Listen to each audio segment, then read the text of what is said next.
Alright, so in this video, I want to talk about how to walk 15,000 steps every single day with a full-time job. And when I say a full-time job, I really mean any kind of commitment that keeps you busy for most of your day. So the first method is interval-based work. It doesn't matter if you're using the Pomodoro technique or if you're a bit more unstructured and just take breaks whenever you want. The point is to make it a rule that you have to be moving during all of your breaks. I use a system where I divide the total time I spend doing focused work by 4 or 5 to determine how long I can take a break for. For example, if I work for 20 minutes and I divide that by 5, it means I can take a 4-minute break. During my breaks, I'm always either walking or stretching, and I don't look at any screens to give my eyes some rest. If you work for most of the day, you can easily rack up 3,000 to 5,000 steps from this alone. The second method is to get a treadmill desk. And no, I'm not talking about the super expensive ones like this, although you can get one like this. I'm talking about these portable desks that you can attach to any treadmill. They're not very expensive, and no, none of this is sponsored, I just think they're well worth the investment. To make this a bit more practical, I'd say if you're doing any kind of work that doesn't involve deep thinking, you can walk while doing it. These would include replying to emails, taking meetings, watching a presentation, scheduling, and any miscellaneous tasks in general. If you don't want to walk on a treadmill, then you can just walk wherever while doing the same tasks, but it's probably going to strain your eyes more if you're using something like your phone.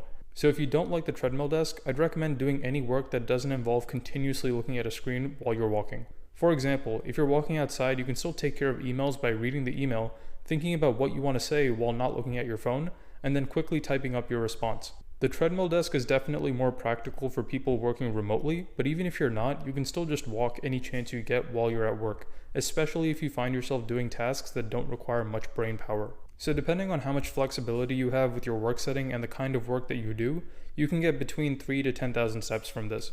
The third method is to walk for 15 minutes after each meal. Walking helps your food settle and gives you more consistent energy levels. If you want the actual science behind it, walking after a meal reduces glycemic variability, which is how much your blood sugar fluctuates. The more it fluctuates, the more your energy levels are going to swing. This is why a lot of people experience the afternoon crash after lunch. If you walk, you can prevent that from happening, so treat your post-meal walk as an investment in your productivity. Assuming you eat between 1 to 3 times a day, you can get another 1,000 to 3,000 steps from this. The fourth method is to walk to work or the grocery store if it's feasible. If it's not, forget about it. The fifth method is to pair things you find fun with walking. For example, if you like watching TV in the evenings, walk while you're watching. That could mean you literally walk back and forth while you're still facing the TV in your living room. Or you can go to the gym and watch something on the TV there or on your device, preferably not on your phone because that's not great for your eyes. Or you can buy a relatively inexpensive walking pad and just place it in your living room so that every time you turn on the TV, you just walk. And if you're worried about sweating, don't. You can walk really slowly. You don't need to be brisk walking. All that matters is movement. And if you don't want to do any of this, set a 20-minute timer, and every time it goes off, get up and walk around for 1 to 2 minutes and then go back to sitting down to watch your TV show. You can apply this to anything you enjoy doing, but you get the point. You want to move as much as possible. People aren't meant to be sitting on their butts for 10 hours a day. It's ridiculous. So if you can manage to do at least 2 of the things that I've talked about in this video, you should be able to get at bare minimum 7,000 steps a day, which isn't a bad start. You can work your way up from there. I would much rather you get 7,000 steps throughout the day as opposed to getting 15,000 steps in one long walk and then be on your butt for the rest of the day.